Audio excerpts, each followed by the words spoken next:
안녕하세요. 박정환입니다. 한 일주일 정도, 그 정도 지나지 않은 시간이 되어서 다시 인사를 드리는 것 같습니다. 오늘은 이전 시간에 제가 관점 전환 설계자로서 어떤 일을 할 것이고 왜 이렇게 저 자신을 관점 전환 설계자라고 지칭했는지에 대해서 설명을 드렸었는데요. 오늘은 실제로 조직에서 그런, 뭐라고 할까요? 리스크가 발생할 수 있는 사례, 이유, 그리고 왜 이런 일들이 벌어질 수밖에 없는지에 대해서 조금 간략하게 설명을 드리고자 합니다. 이런 시간들을 가지는 것은 어떻게 보면 조직의 의사결정자나 혹은 실무자들에게 조금이라도 되고 싶은 마음에서 이렇게 진행을 하게 되는 것이고요. 오늘 시간이 어떻게 보면 조금은 더 두서없는 그런 이야기가 될지는 모르겠지만 조금이라도 여러분들에게 도움이 되었으면 합니다.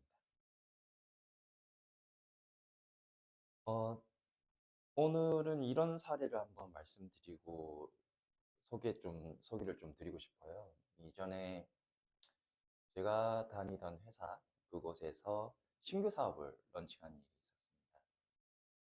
그 당시에 신규 사업을 진행을 하면서 이제 여러 가지 일들이 있었는데, 제가 이제 전략이나 신규 사업 기획까지의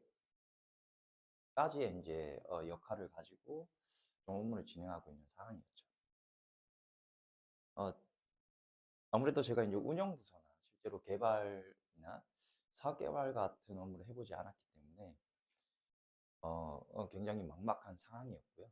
그 당시에는 저희 팀이 약간은 어, 역할이 모호한 상황이었습니다. 그래서 더군다나 팀장님도 좀 부재한 상황이었고요. 그 상황 속에서 어떻게든 자기 선임자로서 일을 진행을 해야 됐었는데, 문제는 이제 본부장님이 직속으로 저에게 이제 어, 박 과장 이렇게 해서 이런 사업을 하려고 하는데 당신이 좀 맡아줬으면 좋겠어 라는 얘기를 했었고요.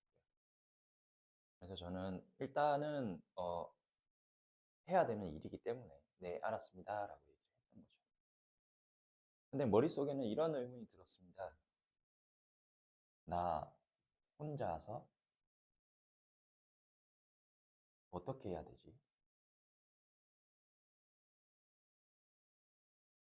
왜냐하면은 그 당시에 부서에는 2명 정도의 인력이 더 있긴 했었는데 둘 다 회사에 입사한 지 얼마 안 된 인력들이었고, 그 인력들이 실제 본인들의 R&R도 명확하게 정리되지 않은 상황 속에서 일을 해야 되는 것이었습니다. 거기다가 사업부서에서는 저희 전략팀에 이제 업무 지원을 많이 요청했던 상황이었고요.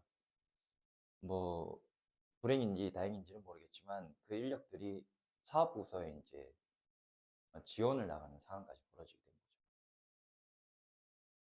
참 아이러니하게도 어떻게든 신규 사업을 런칭을 해야 됐고, 그 당시에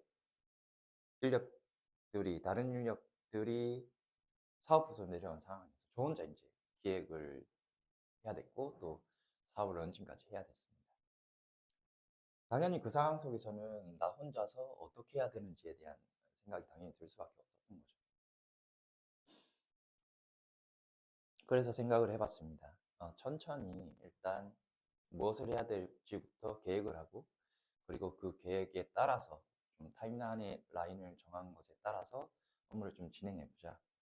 그렇게 해서 정책 분석부터 경쟁자 동향, 그리고 이 사업을 어떻게 운영할 것인지, 그리고 총 비용은 얼마인지, 그리고 그 타임라인에 따라서 내가 어떤 시점에 어떻게 어, 다른 부서들과 코업을 해야 되는지에 대한 것들까지 모두 다 이제 생각을 하게 됐던 거죠. 본부장님은 아무래도 이제 사장님께 이제 말씀을 드려놓은 사안이 있기 때문에 수시로 저에게 와가지고 어려운 것은 없는지, 어떻게 되고 있는지를 이제 수시로 저에게 이제 물어보는 상황이 전개가 됐었고요. 저한테는 굉장히 압박이 컸었습니다. 그래서 어쨌든 간에 그 사업을 무사히 런칭을 하고, 그걸 실제 운영까지 갔었는데, 이 사례의 단편적인 내용들만 보더라도 어떻게 느껴지시나요? 아마 이렇게 느껴지실 겁니다. 저걸 혼자서 할 수 있냐고. 그리고 왜 저렇게 시킬 수밖에 없었던 거지? 라는 것이죠. 뭐 여기서 리더들의 이제 약간의 딜레마 혹은 리더들이 혹은 실무자가 겪어야 될 상황, 의문이나 고민들이 조금씩 문제로 드러나기 시작한 것, 할 수밖에 없는 것 같습니다. 리더의 경우는 어떻게든 그 본인이 내뱉은 말에 대해서는 책임을 져야 된다, 진행을 해야 된다는 그런 부분이 있었을 것이고요. 그리고 뭐 실무자인 저의 경우에는 어떻게든 완수를 해야겠다. 그리고 뭐 이왕 하게 된 거 어쩔 수 없지 않느냐라는 생각을 가지고 그 상황 속에서 이제 업무를 임하게 된 것 같습니다. 정상적인 조직이라면 이런 상황을 그대로 놔두진 않았을 겁니다. 어떻게든 인력을 붙이거나 TF를 구성해서 다른 부서들의 조력을 받을 수 있도록 했을 건데요. 어, 좀 특이한 케이스였는지는 몰라도 어, 그런 TF나 다른 사업부의 그 지원을 받은 것은 좀 한참 뒤의 일이었습니다. 그것도 어, 그 본부장님이 아무래도 사장님과 뭐 사장님께 보고를 하면서 어, 좀 급박해진 상황이 이르러서야 이제 그런 TF로서의 이제 조직 구성되기 시작했는데요. 아마 그게 아니었다면 어떻게든 혼자서 진행을 하게 됐을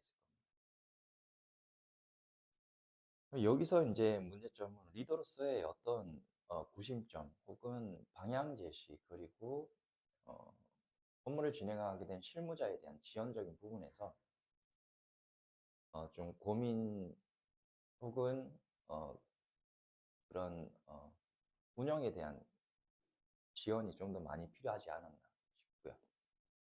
실무자 측면에서는 그런 것들에 대해서 좀 더 에스컬레이션 해서 이런 이런 일들이 문제였습니다. 그리고 이렇게 해야 됐습니다라고 말하는 것이 좀 더 낫지 않았을까 싶습니다. 즉 리더와 실무자 사이의 갭은 분명히 존재하고요. 그리고 공통적으로는 어떻게든 이 일을 완수해야 된다는 생각이 강하게 있었기 때문에 그런 일들을 어, 방향적인 측면, 해야 된다는 것에 대한 업무적인 컨센서스는 맞았을지 몰라도 그게 진행되는 과정에서 여러 가지 문제점들이 드러나는 상황, 그리고 어려움이 있는 상황 속에서는 리더와 팀원 간의 즉 본부장과 저 사이에서의 어떤 커뮤니케이션이 좀 더 완만, 좀 더 원활하게 되었어야 됐다라고 생각을 하고 있습니다. 근데 그게 이제 제대로 못됐던 거죠. 뭐 사업이라는 것이 의지만으로 되는 것은 아닌 것 같고요. 그 리더 또한 본인의 의지를 무조건적으로 관철하기보다는 실무자의 사정을 봐가면서 어떤 부분을 좀 더 지원해 줘야 되는지 그리고 좀 더 밀착해서 그 실무자가 부담을 느끼지 않도록 커뮤니케이션 할 수 있는 그런 역량들을 가지고 좀 더 사업에 대한 접근 그리고 부서의 운영에 대한 접근을 좀 이뤄나가는 것이 이런 사례에 있어서의 좀 해결점, 혹은 해결의 실마리가 되는 요인이 될 거라고 저는 생각을 하고 있습니다. 뭐 오늘의 얘기는 아주 단순합니다. 어떤 일을 행하거나 사업을 진행함에 있어서 가장 중요한 것이 리더 본인만의 의지가 아니고 리더가 실무자를 대함에 있어서 그 실무자에게 필요한 것이 무엇인지 그들이 어떤 심리적 부담을 가지고 있는 것인지 그리고 그것을 통해서 본인이 얻고자 하는 바, 그리고 본인이 현재 처한 바를 좀 더 명확하게 실무자에게 전달을 하고, 그리고 실무자는 본인이 겪고 있는 그 어려움에 대해서 리더에게 혹은 뭐 임원이나 본부장에게 쉽게 에스컬레이션 할 수 있는, 그리고 보고할 수 있는, 그리고 소통할 수 있는 그런 심리적 장벽이 좀 많이 허물어져야 된다는 것을 말씀드리고 싶었던 것입니다. 어느 조직이든 마찬가지일 것 같습니다. 임원과 그 실무자 사이에 그 벽을 얼마나 잘 허무느냐에 따라서 그 조직은 좀 더 발전할 수밖에 없는, 혹은 성장할 수밖에 없는 때로화가 갖춰지지 않을까. 저는 그렇게 생각을 하고 있습니다. 그리고 그렇게 되어야만이 조직은 좀 더 성장할 수 있는 것이죠. 오늘은 대략 한 7분, 9분 정도의 시간이 흐른 것 같은데요. 이 정도로서 마무리를 좀 드리고 다음에 또 유익한 영상으로 여러분